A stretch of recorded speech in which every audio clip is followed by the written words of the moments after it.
ini ya adalah variabel dependen, X adalah variabel independen, dan beta 0 adalah intercept, beta 1 adalah koefisien dari nilai regresi. Next.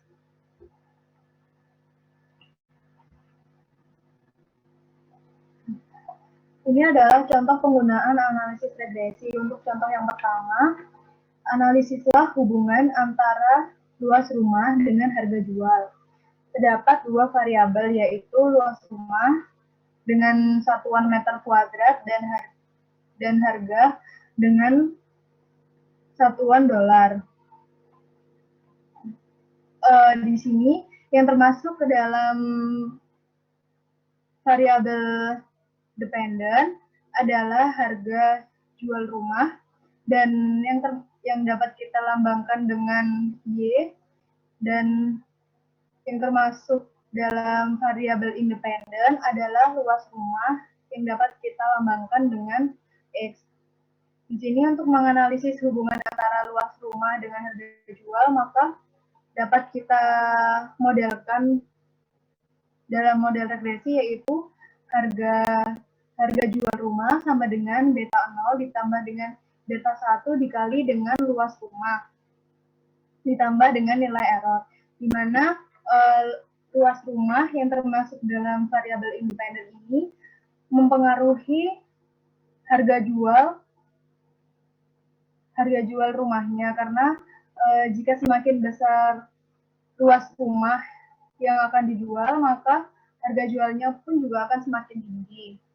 Contoh yang kedua, berdasarkan data di bawah, prediksi nilai ujian siswa yang belajar selama 7,2 jam. Terdapat dua variabel, yaitu variabel waktu belajar dengan satuan jam dan nilai ujian. Di sini yang termasuk variabel dependen adalah nilai ujian, dan variabel independen adalah nilai variabel independennya adalah waktu belajar, dan variabel dependennya adalah nilai ujian, di mana semakin lama kita belajar, maka juga akan mempengaruhi nilai ujian kita. Dan model yang dapat kita bentuk yaitu nilai ujian sama dengan beta 0 ditambah dengan beta 1 dikali waktu belajar ditambah dengan nilai error. Selanjutnya untuk contoh ketiga, berdasarkan data harian di bawah ini, prediksi banyaknya burger yang terjual di KFC. Dapat dua variabel, yaitu banyaknya pembeli per hari dan burger yang terjual per hari. Untuk variabel X-nya, yaitu banyaknya pembeli, dan variabel Y-nya adalah burger yang terjual. Jadi, ketika semakin banyak pembeli yang datang dalam waktu sehari itu, maka juga akan meningkatkan banyaknya burger yang terjual dalam hari itu. Dan model yang dapat kita bentuk adalah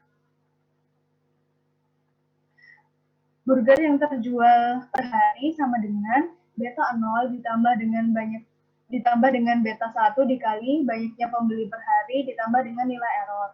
Untuk contoh yang keempat, analisislah hubungan antara rata-rata lama pendidikan dengan harapan hidup. Terdapat dua variabel, yaitu rata-rata lama pendidikan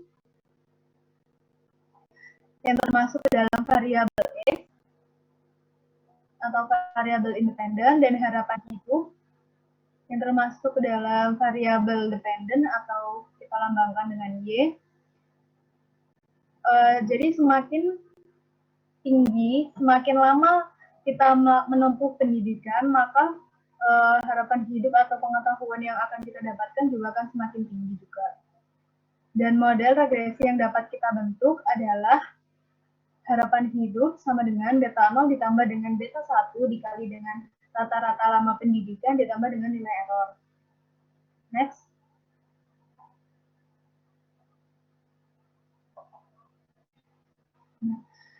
Di dalam analisis regresi ini terdapat dua tipe. Yang pertama, Analisis regresi sederhana dilakukan untuk satu variabel independen X yang bersifat kuantitatif untuk memprediksi variabel kuantitatif lainnya, yaitu variabel dependen Y, seperti yang contoh saya jelaskan sebelumnya, itu termasuk ke dalam analisis regresi sederhana. Selanjutnya, analisis regresi berganda dilakukan untuk lebih dari satu variabel yang bersifat kuantitatif maupun kualitatif, yaitu X1, X2 sampai ke Xn, untuk memprediksi sebuah variabel dependen Y yang bersifat kuantitatif.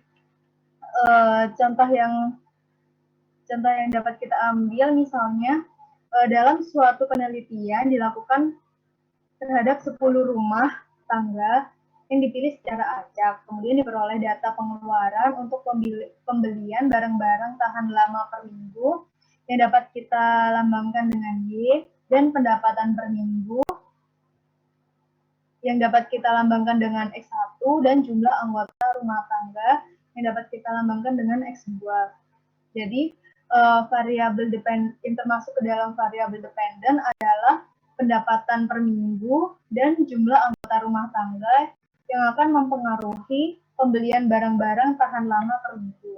Jadi terdapat lebih dari satu variabel X. Next.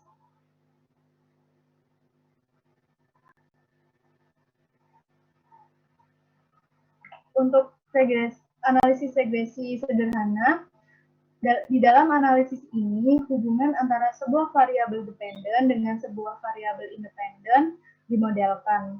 Seperti contoh sebelumnya tadi, dari dua variabel kemudian dimodelkan ke dalam model analisis regresi sederhana. Untuk outputnya adalah sebuah persamaan untuk memprediksi variabel dependen kontinu yang berdasarkan nilai variabel independen kontinu maupun diskrit. Next.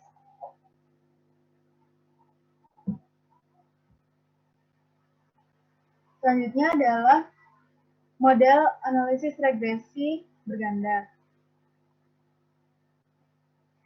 Nah, jenis-jenis regresi berganda ada dua, yaitu linear dan non-linear. Untuk linear, macam-macam bentuk model analisis regresi linear berganda, ada simple linear, method of least square, confidence of multiple determination, standard error of the estimate, dummy variable, dan interaction.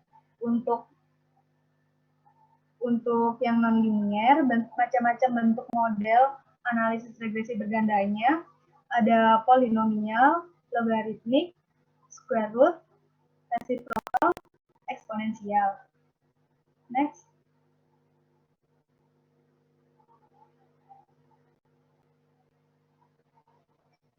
Selanjutnya, untuk simple linear regression model,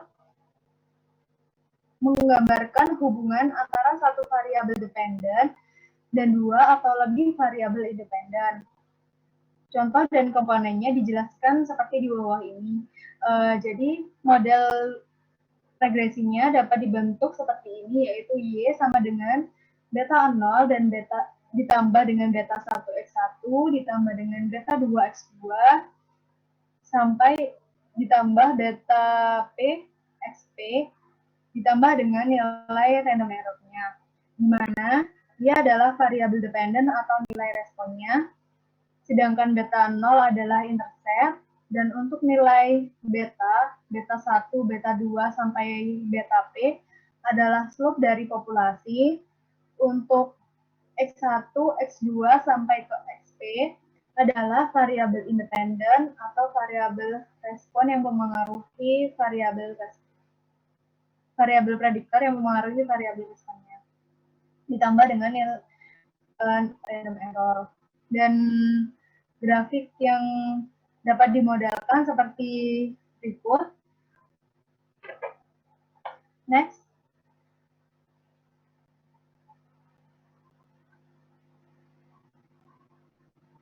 Selanjutnya, simple linear regression model. Nah, ini adalah grafiknya. Untuk data anomali atau intercept ialah nilai Y secara rata-rata ketika variabel X bernilai 0. Jadi ketika variabel X itu bernilai 0, maka nilai beta nolnya itu seperti yang di grafik itu, jadi dari nilai X0 sampai nilai X ke sekian. Kemudian beta 1 ialah penduga perubahan nilai Y secara rata-rata terhadap perubahan satu unit X. Jadi beta 1 itu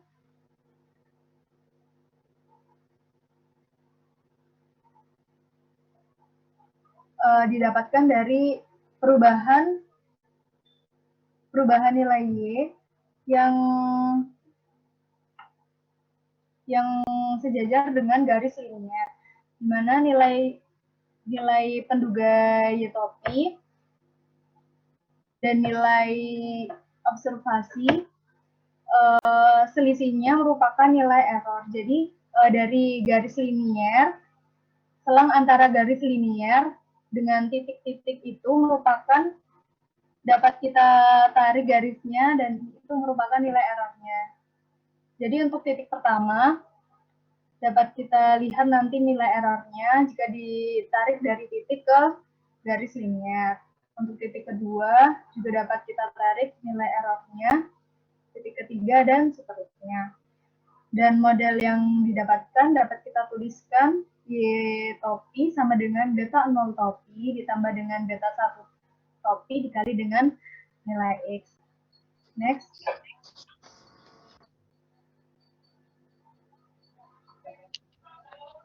Baik, sebelumnya apakah suara saya terdengar? Teman-teman, Ibu? Terdengar, ya. Baik. Baik, saya akan melanjutkan tentang asumsi-asumsi yang harus dipenuhi dalam analisis regresi. Teman-teman pastinya sudah sering mendengar tentang asumsi yang harus dipenuhi dalam analisis regresi. Baik, di sini saya akan menjelaskan tentang 5 asumsi yang harus dipenuhi dalam analisis regresi. Yang pertama yaitu normalitas. Normalitas itu ketika nilai residual yang didapatkan harus mengikuti sebaran normal. Nah, asumsi normalitas ini itu dapat diidentifikasi dengan membuat histogram di datanya. Jika bentuk histogram mengikuti sebaran normal, maka asumsi normalitas terpenuhi. Lalu, kita bisa menguji dengan uji Kolmogorov-Smirnov dan uji Jar-Kubera. Nah, asumsi normal itu terlanggar bisa disebabkan oleh adanya pencilan atau mungkin ukuran sampel yang terlalu kecil. Lalu, asumsi selanjutnya ada homoskedastisitas. Homoskedastisitas di mana ragam sisaannya dari tiap pengamatan itu tetap sama dan konstan.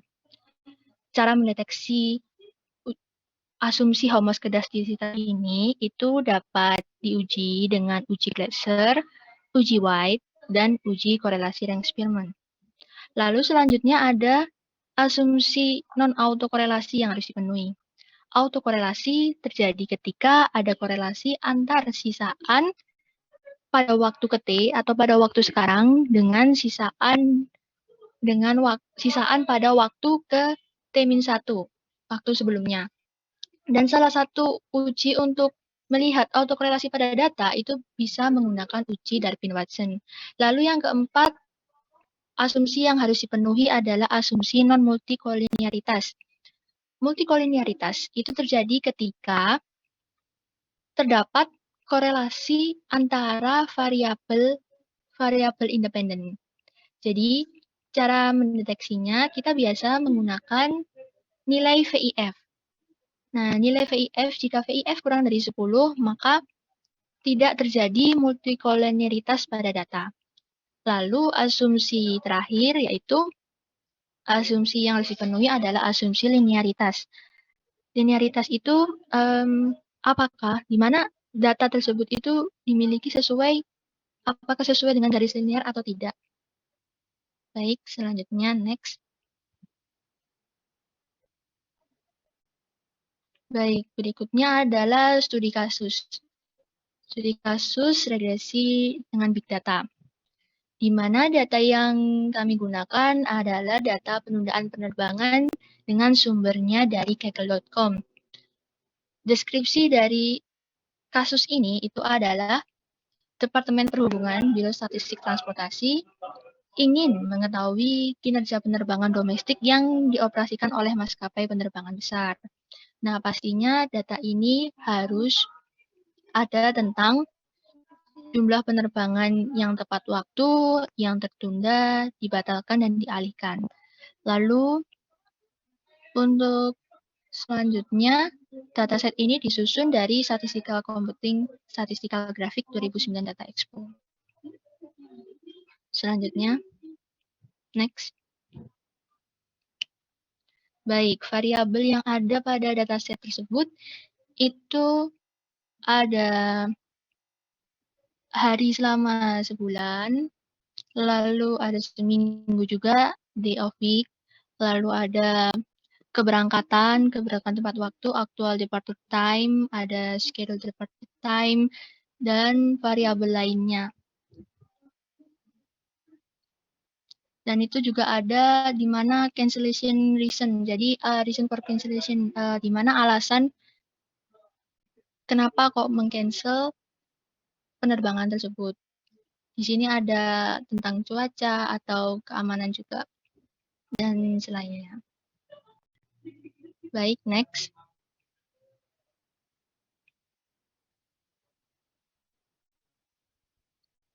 Selanjutnya, baik.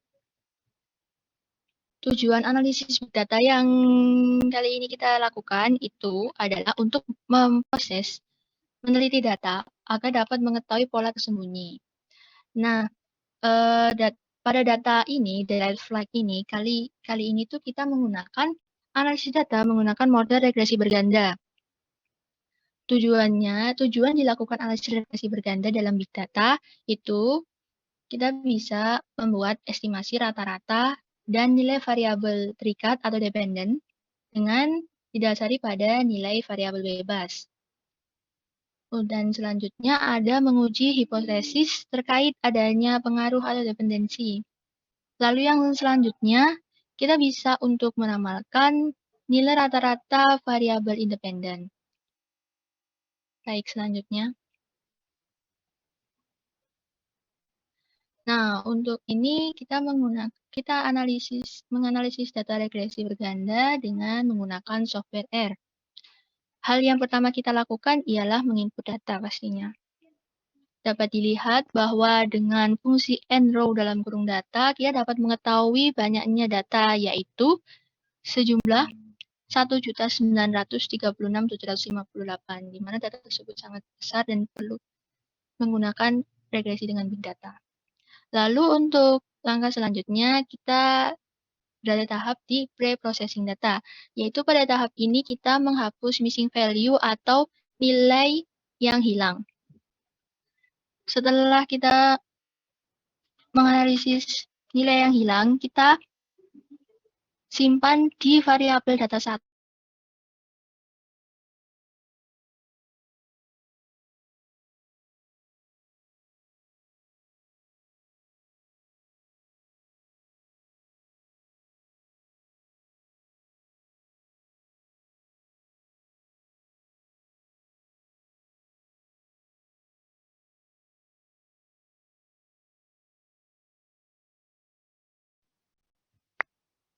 Mohon maaf, jaringan saya sempat terputus.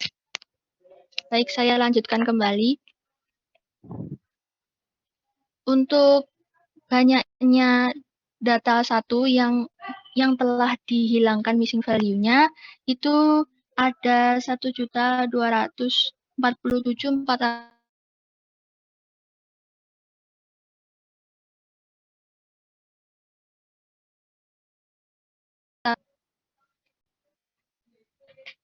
Baik, untuk selanjutnya kita menguji asumsi. Yang pertama yaitu linearitas.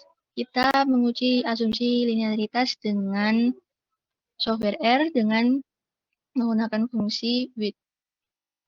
Nah, dapat kita lihat output-nya yaitu berbentuk grafik. Dapat kita lihat pada grafik pertama, yaitu dengan variabel independent airtime dan variabel dependent air delay, itu memiliki hubungan linear positif karena grafiknya itu condong kanan dan naik. Dan seperti 5 grafik lainnya, ya, dan itu dapat diartikan bahwa variabel independent airtime X-nya yaitu berpengaruh searah dengan variabel Y-nya. Dan itu dapat simpulkan bahwa semakin besar nilai airtime, itu nilai air delay-nya juga semakin besar. Begitupun dengan 5 grafik lainnya, dapat kita lihat bahwa grafik yang terbentuk itu condong naik ke kanan. Jadi dapat kita simpulkan bahwa hubungannya searah dan memiliki hubungan linear positif. Sehingga variabel X, semakin besar nilai variabel X, maka akan meningkatkan variabel Y juga. Dapat dilihat pada grafik kedua itu antara depth delay dengan arc delay, lalu carrier delay dengan arc delay, lalu ya, dan yang keempat itu ada arc delay dengan weather delay, NAS delay, arc delay, dan security delay dan arc delay. Dan sama untuk interpretasi dengan kelima tadi, yaitu memiliki hubungan linear positif. X memiliki hubungan linear positif dengan Y. Baik, next. Ya, seperti yang saya lanjutkan tadi, apa yang sudah saya jelaskan tadi, bahwa variabel dependent arc delay memiliki hubungan linear positif dengan beta delay, lalu dependent arc delay memiliki hubungan linear dengan variabel independent NAS delay, dan selanjutnya yang terakhir itu ada grafik ke-6 yang tadi itu condong ke kanan dan naik. Jadi variabel dependent arc delay memiliki hubungan linear positif dengan variabel independent security delay. Baik. Next. Selanjutnya, melakukan analisis regresi untuk variable dependent pada data delayed flight, yaitu arrival delay atau keterlambatan kedatangan. Untuk variable dependentnya, yang pertama carrier delay atau keterlambatan operator yang berada dalam kendali pengangkut udara. Contohnya seperti pembersihan pesawat terbang, kerusakan pesawat, menunggu kedatangan penumpang atau kru, dan lain-lain. Yang kedua, late arrival delay atau penundaan keterlambatan kedatangan di bandara karena terlambatnya kedatangan pesawat yang sama di bandara sebelumnya. Yang ketiga, NAS delay atau, mohon maaf, apakah suara saya kecil ya? Iya, kecil. Ya, sebentar. Apakah sudah terdengar? Ya, baik, terima kasih. Sudah. Baik, saya lanjutkan. Untuk NAS delay merupakan keterlambatan yang berada dalam kendali National Airspace System atau NAS. NAS delay ini meliputi kondisi cuaca yang tidak ekstrim, operasi bandara, volume lalu lintas yang padat, kontrol lalu lintas udara, dan lain-lain. Yang keempat, yaitu security delay atau keterlambatan keamanan yang disebabkan oleh evakuasi terminal, naik pesawat karena pelanggaran keamanan, peralatan screening yang tidak beroperasi, atau jalur panjang lebih dari 29 menit di area penyaringan. Yang kelima, weather delay atau keterlambatan cuaca yang disebabkan oleh kondisi cuaca yang ekstrim atau berbahaya yang diperkirakan pada titik keberangkatan, sedang dalam perjalanan, atau pada titik kedatangan. Yang keenam, departure delay atau keterlambatan keberangkatan. Yang ketujuh, airtime, yaitu durasi waktu penerbangan pesawat. Next. Ya. Selanjutnya dilakukan uji overall, di mana uji overall ini digunakan untuk menguji apakah model analisis regresi yang ada layak digunakan atau tidak. Dengan hipotesis H0 model tidak layak digunakan dan H1 model layak digunakan.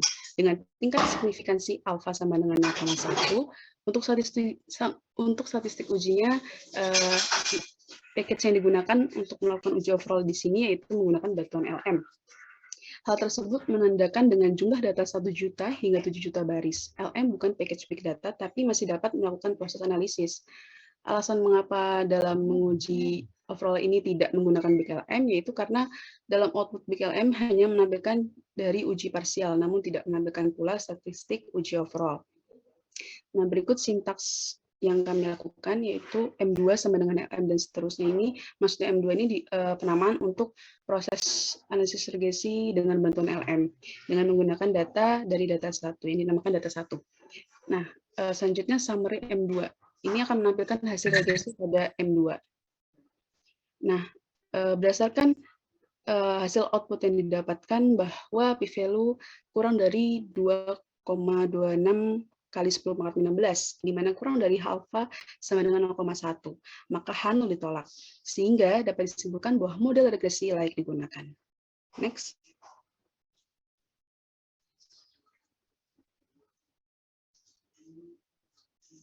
Selanjutnya, melakukan analisis regresi menggunakan package BigLM. Dengan hipotesis untuk konstanta H0 beta 0 sama dengan 0, atau konstanta tidak signifikan terhadap model, dan H1 beta 0 tidak sama dengan 0, atau konstanta signifikan terhadap model.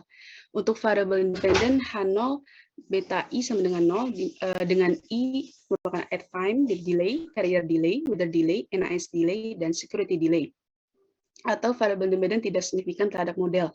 Dan H1 yaitu beta I tidak sama dengan 0 atau variabel independen signifikan terhadap model. Dengan tingkat signifikansi alfa sama dengan 0,05, sehingga darah kritiknya yaitu jika p-value kurang dari alfa, maka H0 ditolak. Nah, berikut sintaks untuk statistik ujinya. M1 sama dengan BigLM dan seterusnya, ini M1 merupakan penamaan untuk proses regresi dengan bantuan BigLM dengan menggunakan data 1. Summary M1 akan menampilkan hasil regresi dari M1. Berdasarkan output yang didapatkan, dapat disimpulkan bahwa untuk konstanta karena p-value sama dengan 0, yaitu kurang dari alfa sama dengan 0,05, maka H0 ditolak, sehingga konstanta signifikan terhadap model. Untuk koefisien variabelnya, karena seluruh variabel independen ini signifikan, ya H0 ditolak, maka seluruh variabel independen pun layak masuk model, sehingga tidak ada variabel yang harus dikeluarkan. Next.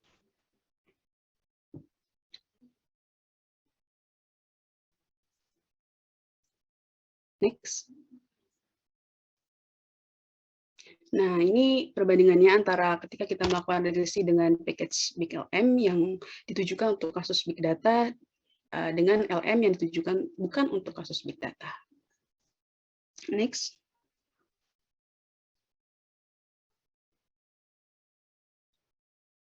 Nah, ini hasil perbandingannya ketika kita menggunakan package BigLM maupun package LM. Ketika kita menggunakan package BigLM, yang pertama tidak dapat menampilkan statistik uji overall, yang kedua menghasilkan nilai estimate atau koefisien parameter yang nyaris sama dengan LM, yang ketiga terlihat jumlah ukuran data yang dianalisis, yang keempat tidak menampilkan karakteristik residual dari model yang dihasilkan, yang kelima tidak menampilkan R kuadrat dan adjusted R kuadrat. Sedangkan untuk LM, yang pertama, statistik uji overall dapat tampil bersama uji parsial. Yang kedua, menghasilkan nilai estimate yang nyaris sama dengan BigLM. Yang ketiga, tidak memperlihatkan jumlah ukuran data yang dianalisis. Yang keempat, menampilkan karakteristik residual dari model yang dihasilkan. Yang kelima, menampilkan R kuadrat dan adjusted R kuadrat. Next.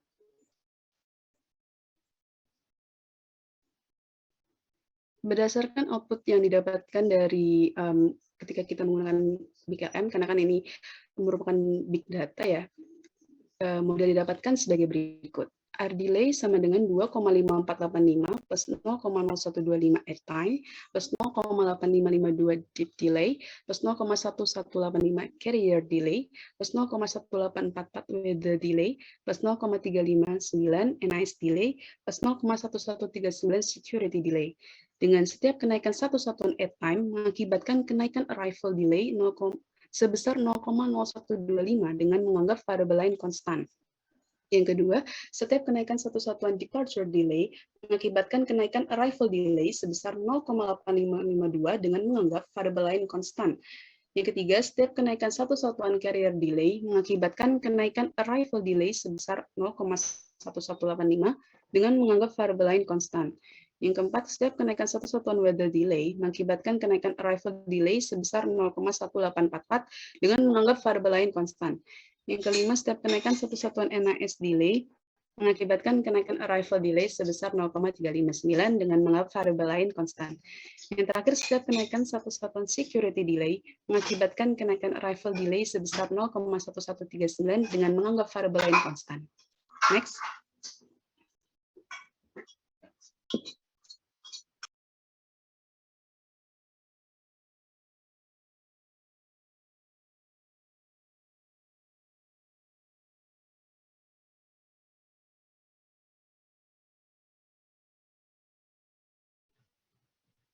Sekarang di sini saya akan menjelaskan tentang regresi logistik. Apa suara saya terdengar? Terdengar. Ini saja.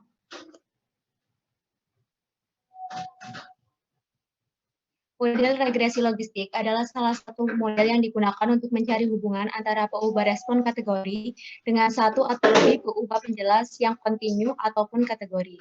Peubah respon yang terdiri atas dua kategori, yaitu ya sukses dan tidak gagal, dan dinotasikan dengan 1 sama dengan sukses dan 0 sama dengan gagal, maka akan mengikuti sebaran Bernoulli.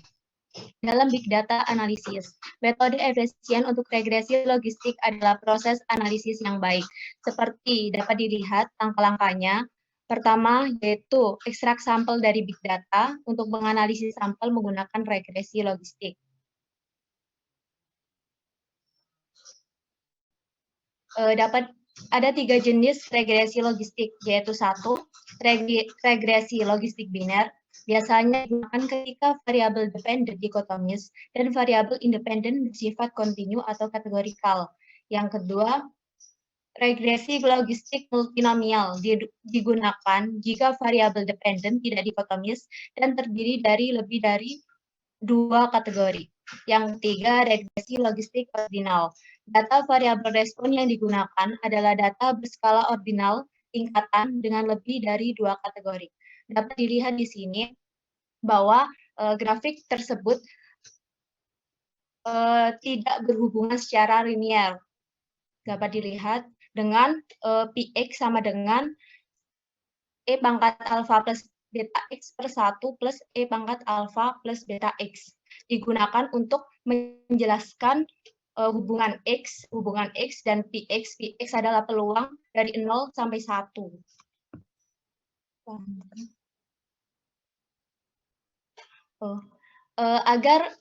Agar grafik ini linear, maka perlu dilakukan transformasi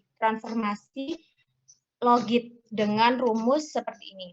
Logit PI sama dengan beta 0 tambah beta 1x1 tambah beta 2x2 ditambah sampai beta kxk dengan logit P sama dengan log P per 1 min P. Sehingga nanti akan didapatkan grafik regresi yang linear, yaitu lurus. Sekarang asumsi regresi logistik. Yang pertama, regresi logistik tidak membutuhkan hubungan linear antara variabel bebas dengan variabel respon. Tidak memerlukan asumsi homokedastisitas. Yang ketiga, variabel respon harus bersifat dikotomi, maksudnya 2 kategori, misal antara tinggi dan rendah, baik dan buruk. Jadi Y-nya itu ada 2, yaitu tinggi atau rendah, baik atau buruk. Bisa dimisalkan angka 1 dan angka 0. Terus yang keempat, variabel bebas tidak harus memiliki keragaman yang sama antar kelompok variabel. Yang kelima, kategori dalam variabel bebas harus terpisah satu sama lain atau bersifat eksklusif. Yang keenam, sampel yang diperlukan dalam jumlah relatif besar, minimum dibutuhkan hingga 50 sampel data untuk sebuah variabel bebas. Yang ketujuh, regresi logistik dapat menyeleksi hubungan karena menggunakan pendekatan nonlinear log transformasi untuk memprediksi odds ratio. Odds dalam regresi logistik sering dinyatakan sebagai probabilitas yaitu peluang. Di sini dalam pengambilan sampel ada 3 jenis teknik pengambilan sampel untuk mendapatkan model regresi logistik terbaik, yaitu pengambilan sampel berurutan. Jadi sampelnya itu diurutkan sehingga dapat mudah dibaca oleh mesin. Kemudian pengambilan sampel secara acak. Di dalam pengambilan sampel acak ini, semua elemen populasi memiliki peluang yang sama untuk dapat terpilih menjadi sampel. Di dalam pengambilan sampel acak ini ada dua cara, yaitu pengambilan secara acak dengan pergantian, dan yang kedua pengambilan secara acak tanpa pergantian. Dan kebanyakan di big data ini dilakukan pengambilan secara acak tanpa pergantian. Yang ketiga adalah pengambilan sampel cluster. Pengambilan sampel cluster itu dengan cara mengelompokkan data-data yang mirip atau serupa. Langkah dalam pendekatan berdasarkan analisis regresi logistik big data. Yang langkah pertama, membagi data besar. Pembagian big data populasi menjadi subset M sampel menggunakan tiga teknik sampling, yaitu sequential sampling, yaitu artinya berurutan, random sampling, itu acak tanpa pergantian, dan pengambilan sampel menggunakan cluster atau pengelompokan. Kemudian langkah 2, melakukan analisis regresi logistik, menghitung parameter regresi logistik untuk sampel M, mengumpulkan parameter regresi M untuk memperkirakan parameter regresi dari seluruh dataset.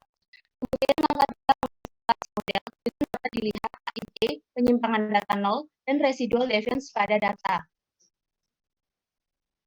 Di sini dapat dilihat, di dalam big data itu biasanya yang digunakan adalah populasi tertutup. Populasinya itu sangat besar, kemudian itu dari populasi tersebut dapat diambil sampel untuk mewakili tiap populasi. Kemudian dengan cara ada 3, yaitu tadi sequential sampling, random sampling, dan clustering sampling.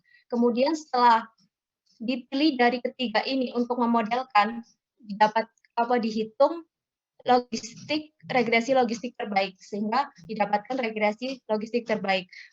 Karena di dalam big data itu, data yang digunakan adalah data time series dengan data yang sangat banyak, sehingga memungkinkan untuk terjadinya residual yang besar. Sehingga di sini dapat dianalisis residualnya dengan time series, kemudian antara perhitungan regresi logistik terbaik dengan pemilihan residual yang terkecil, didapatkan XC logistic regression model.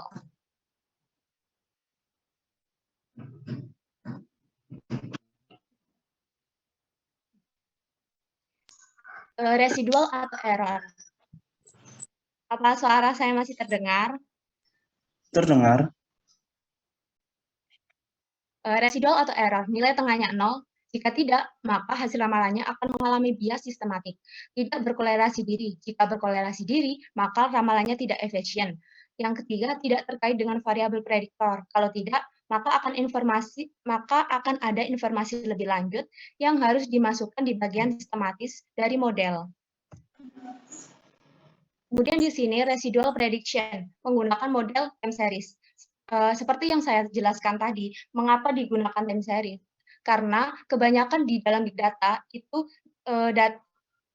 menggunakan data time series atau dalam kurung waktu T ke periode selanjutnya.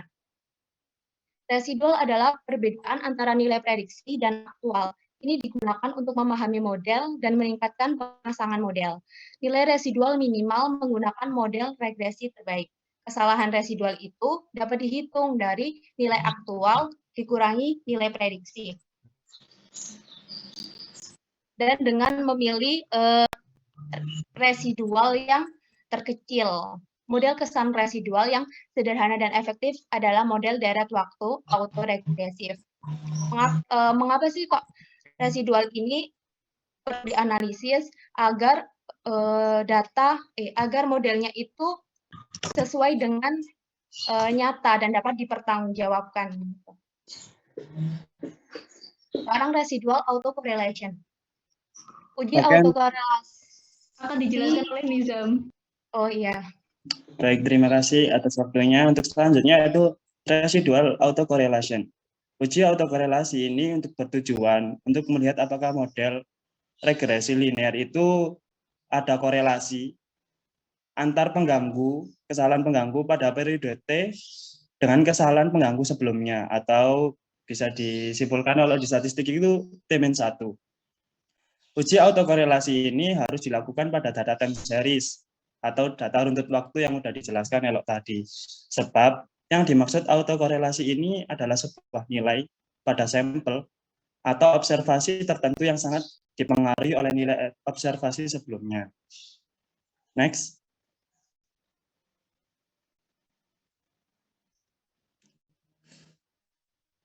Oke, next.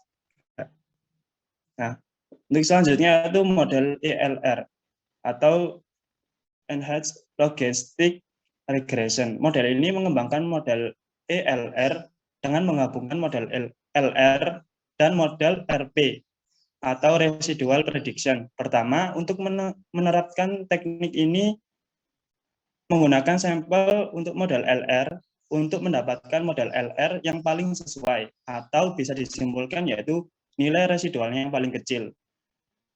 Yang dapat disebut adalah model regresi yang terbaik. Kedua, memprediksi residual menggunakan model deret waktu. Next, untuk selanjutnya ini adalah contoh kasus dari regresi logistik dalam bidang big data.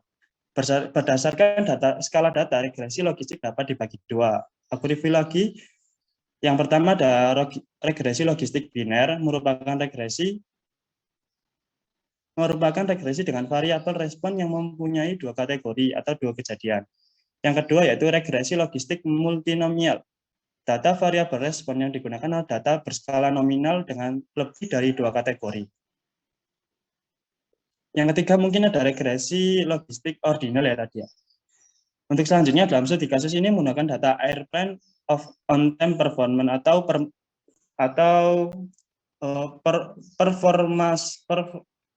performa untuk kedatangan pesawat tepat waktu. Di tahun 2005 data yang akan dianalisis ini adalah big data karena ukuran data lebih, yaitu 120 juta. Kemampuan perangkat lunak konvensional dan akan dilakukan analisis regresi logistik biner. Variabel dependen dari data ini yaitu keterlambatan datangnya pesawat. Yang kedua variabel independen, yaitu variabel lama terbang pesawat yang sebenarnya, variabel lama waktu yang dibutuhkan pesawat untuk sampai ke tempat tujuannya, variabel keterlambatan berangkatnya ke pesawat, selanjutnya variabel jarak, variabel pesawat mulai bergerak menuju apron, dan variabel pesawat mulai bergerak meninggalkan apron. Dapat dilihat di samping kanan itu adalah coding. Yang pertama kalian harus menginstal package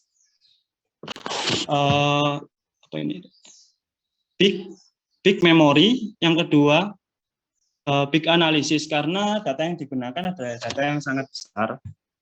Terus untuk yang ketiga itu airplane. Nah, itu data itu dipanggil karena formatnya CSV ya, jadi seperti itu. Yang keempat reglog dikali big matrix. Nah, itu untuk memanggil regresi logistik biner.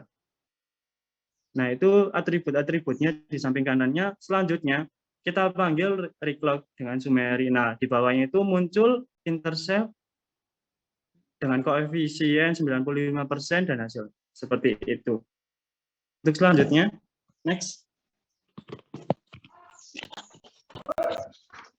Selanjutnya, ini adalah uji parsial dari masing-masing variabel. Jadi tadi udah dijelaskan oleh Nizam tentang output, inputnya gimana di R. Untuk selanjutnya adalah kita cek dari masing-masing, kan tadi udah didapatkan koefisien dari masing-masing variabel. Nah, selanjutnya adalah untuk intercept-nya. uji interceptnya, hipotesis nolnya, intercept tidak signifikan masuk model, hipotesis satunya intercept signifikan masuk model. Untuk tingkat signifikansinya kita pakai alfa sama dengan 0,05. Tadi kan di outputnya udah didapatkan untuk p-value-nya itu bernilai 0. Di mana kalau dibandingkan dengan alfa dia lebih kecil, jadi tolak H0, sehingga kita bisa simpulkan bahwa intercept itu signifikan bisa dimasukkan dalam model. Lalu untuk selanjutnya itu kan ada koefisien dari variabel actual elapsed time atau lama terbang pesawat yang sebenarnya. Untuk hipotesis nolnya, variabel tidak signifikan masuk model, hipotesis 1, variabel signifikan masuk model. Untuk tingkat signifikansinya 0,05, p-value-nya tadi 0, hipotesis 0, karena p-value-nya 0, jadi kita bisa tolak H0, sehingga kita bisa masukkan ke dalam model. Oh ya, tadi itu untuk variabel dependent-nya itu kan tadi ada 2 kategori ya. Dia terlambat atau nggak terlambat. Jadi kita bisa pakai logistik biner seperti itu. Next.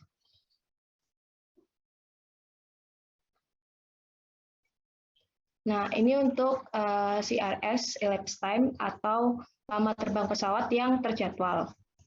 Untuk hipotesis nolnya, variabel tidak signifikan masuk model. Hipotesis 1, variabel signifikan masuk model. Diketahui p-value-nya 0, sehingga kita bisa masukkan ke dalam model karena dia tolak H0. Untuk selanjutnya, airtime itu adalah lama waktu yang dibutuhkan pesawat untuk sampai di tempat tujuan. Hipotesis nolnya, variabel tidak signifikan masuk model. Hipotesis 1, variabel signifikan masuk model. Diketahui p-value-nya tadi juga 0, sehingga kita bisa tolak H0. Bisa masukkan ke model. Next. Nah, ini departure delay atau keterlambatan berangkat pesawat. Itu untuk hipotesis nolnya, variabel tidak signifikan masuk model. Hipotesis 1, variabel signifikan masuk model. Untuk p-value-nya diketahui 0, sehingga kita bisa tolak H0. Untuk distance atau jaraknya, yang pertama hipotesis nolnya, variabel tidak signifikan masuk model. Hipotesis 1, variabel signifikan masuk model. Dan p-value-nya juga bernilai 0, sehingga kita bisa masukkan ke dalam model karena signifikan. Next. Oh ya, ini kayaknya kurang taxi in, jadi ada taxi in dan taxi out. Untuk taxi in itu pesawat mulai bergerak menuju apron, untuk taxi out itu pesawat mulai bergerak meninggalkan apron. Untuk hipotesisnya sama, variabel tidak signifikan masuk model, hipotesis 1, variabel signifikan model. Nah, untuk taxi in dan taxi out itu nilai p-value-nya juga sama dengan 0, maka kita bisa masukkan ke dalam model karena signifikan. Nah, kita bisa interpretasikan, dilakukan uji hipotesis untuk koefisien variabel actual elapsed time, CRS elapsed time, airtime, departure delay, distance, taxi in, dan taxi out dengan hipotesis yang sebelumnya dengan tingkat signifikansi alfa sama dengan 0,05 didapatkan p-value dari semua variabel itu adalah 0, yang berarti semua variabel signifikan untuk masuk ke dalam model. Next. Nah, ini adalah model logistik, di mana ini tuh kayak berupa apa ya? Di learn gitu. Nah, tapi karena tadi kita pakai package-nya itu udah big data dan itu udah mengakomodasi untuk regresi logistik, jadi kita bisa langsung masukkan koefisiennya ke dalam model seperti itu. Next.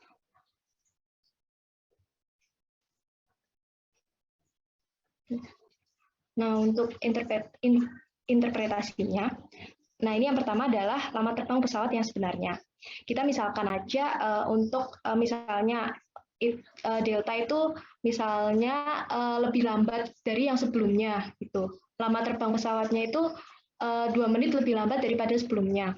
Untuk itu rumusnya adalah eksponen dari 2 kali koefisien tadi itu sama dengan 7,42. Nah, untuk interpretasinya ini beda sama regresi linear seperti itu.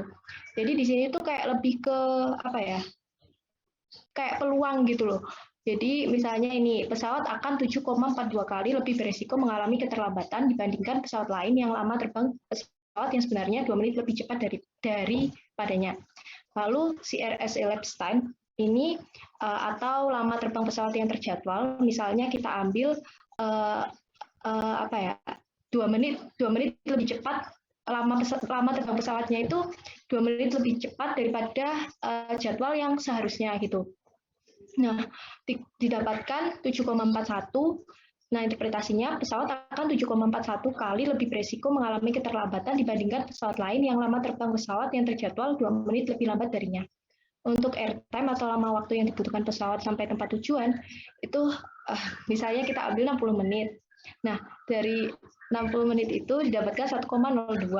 Pesawat akan 1,02 kali lebih berisiko mengalami keterlambatan dibandingkan pesawat lain yang lama waktu yang dibutuhkan pesawat sampai ke tempat tujuan itu 60 menit lebih cepat darinya. Untuk departemen delay-nya atau departure delay-nya atau keterlambatan berangkat pesawat itu mengambil 2 menit lebih lambat. Nah, didapatkan itu nilai 7,39. Jadi pesawat akan 7,39 kali lebih beresiko mengalami keterlambatan dibandingkan pesawat lain yang keterlambatan berangkat pesawatnya 2 menit lebih cepat darinya. Lalu distance atau jaraknya. Kalau misalnya kita ambil untuk jaraknya itu lebih dekat 500 mili. Jadi nilai yang didapatkan itu 1,05. Pesawat akan 1,05 kali lebih berisiko mengalami keterlambatan dibandingkan pesawat lain yang jaraknya itu 500 mili lebih jauh darinya. Lalu ada taxi in, kita ambil 25 menit lebih lambat. Jadi interpretasinya pesawat akan 1,01 kali lebih berisiko mengalami keterlambatan dibandingkan pesawat lain yang pesawat mulai bergerak menuju apron 25 menit lebih cepat darinya. Lalu taxi out, kita ambil untuk 30 menit lebih cepat. Jadi pesawat akan 1,05 kali lebih berisiko mengalami keterlambatan dibandingkan pesawat lain yang pesawat mulai bergerak meninggalkan apron 30 menit lebih lambat darinya. Next.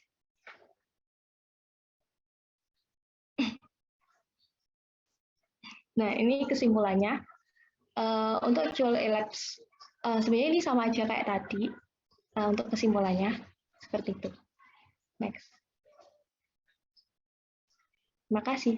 Mungkin dari kami sekian, banyak kekurangan dari PPT ini, tapi kami membuka untuk teman-teman mau berdiskusi atau mau kasih feedback bagi kelompok kami, silahkan bisa di chat seperti itu. Untuk selanjutnya saya kembalikan ke Bu Lucy. Ya, sebelum adanya diskusi, lebih baik untuk kelas B dulu presentasi ya. Jadi nanti silakan yang mau bertanya langsung saja ditulis di chat ya, biar nanti tidak lupa. Silakan kelas B. Baik Bu, kami izin share screen dulu ya. Monggo. Apakah share screen-nya sudah terlihat? Sudah.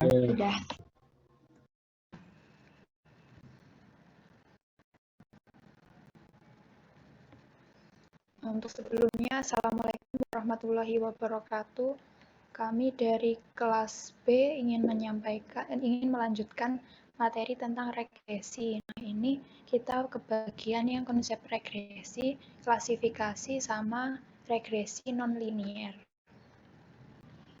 Untuk anggota kelompok 3 ada Hajar Umi Abdillah, saya sendiri, Nabila Gebi, Yuni Dwi Bastianingsih, Nindi Dwi Kebila Astari, Wedi Putri Hayuning Tias, dan Tiara Yusfa Roro. Nah, untuk cakupan materi tentang regresinya ada konsep regresi, ada klasifikasi, regresi linear, regresi non-linear, serta regresi logistik.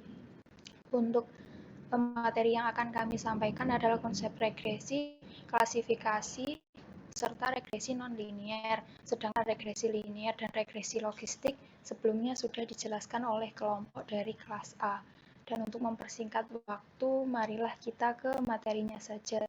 Dan ini mungkin akan sedikit dipersingkat karena diambil yang inti-intinya saja. Nah, yang pertama adalah konsep regresi. Regresi merupakan suatu teknik untuk membangun persamaan dengan menggunakan persamaan tersebut yang digunakan sebagai perkiraan. Persamaan yang digunakan untuk membuat prediksi mengenai variabel respon disebut persamaan regresi estimasi, yaitu formula matematis yang menunjukkan hubungan keterkaitan antara satu atau beberapa variabel yang nilainya sudah diketahui dengan variabel lain yang nilainya belum diketahui. Nah, konsep yang kedua adalah sifat hubungan antar variabel dalam regresi merupakan hubungan sebab akibat, sehingga belum menggunakan persamaan, maka perlu diyakini terlebih dahulu secara teoretis atau perkiraan sebelumnya. Dua atau lebih variabel yang memiliki hubungan sebab akibat. Variabel yang nilainya akan mempengaruhi nilai variabel lainnya disebut variabel prediktor, sedangkan variabel yang nilainya dipengaruhi oleh variabel lain disebut variabel respon. Nah, yang selanjutnya adalah klasifikasi. Berbeda dengan masalah regresi, bila variabel dijelaskan adalah nilai dalam himpunan yang mungkin dari suatu klasifikasi melebihi dua elemen, maka bisa kita sebut sebagai klasifikasi multikelas. Nah, untuk yang contoh di kiri itu ada binary klasifikasi, dan yang di kanan itu multi-class classification.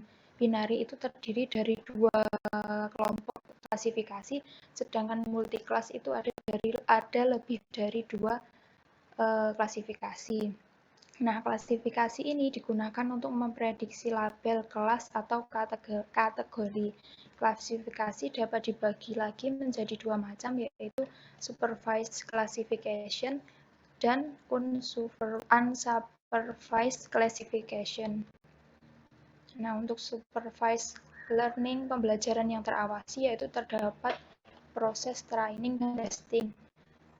Nah, ada regresi dan klasifikasi. Nah, regresi untuk memprediksi nilai yang sifatnya kontinu, sedangkan klasifikasi untuk memprediksi kelas atau label data dan bersifat diskrit. Nah, untuk propertinya ada keluaran, ada target pencarian, ada nilai evaluasi. Nah, di bagian supervised classification itu itu mengandung nilai yang memiliki jenis data diskrit, sedangkan regresi memiliki jenis data kontinu. Nah, untuk target pencarian dalam supervised classification adalah decision boundary. Untuk regresi adalah best fit line. Untuk nilai evaluasi dalam klasifikasi adalah akurasi, sedangkan regresi ada mean square error, ada MAE, MAP, dan RMSE.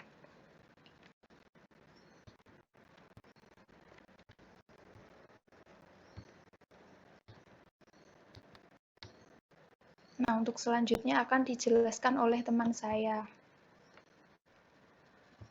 Sebelumnya, apakah suara saya terdengar? Terdengar. Mantul suaranya. Menggema. Masih menggema, Ibu? Iya.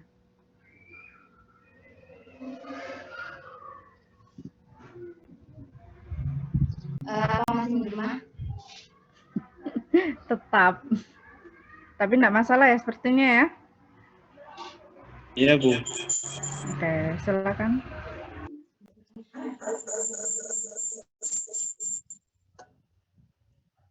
Selanjutnya ada klasifikasi naik bias. Nah, naik bias ini adalah teknik klasifikasi statistik berdasarkan teori 5 bias. Ini merupakan salah satu algoritma yang paling sederhana. Klasifikasi naik bias ini merupakan algoritma yang cepat, akurat, dan andal. Nah, klasifikasi naik bias ini memiliki akurasi dan kecepatan tinggi pada dataset besar. Asumsi ciri utama dari naif bias ini adalah asumsi yang sangat kuat atau naif, sehingga yang akan menjadi independensi dari masing-masing kondisi atau kejadian. Nah, bisa kita lihat di sini ada rumus naif bias yang probabilitas H dengan syarat D atau bisa disebut dengan probabilitas posterior sama dengan probabilitas D dengan syarat H dikali dengan probabilitas H dibagi dengan probabilitas D. Next.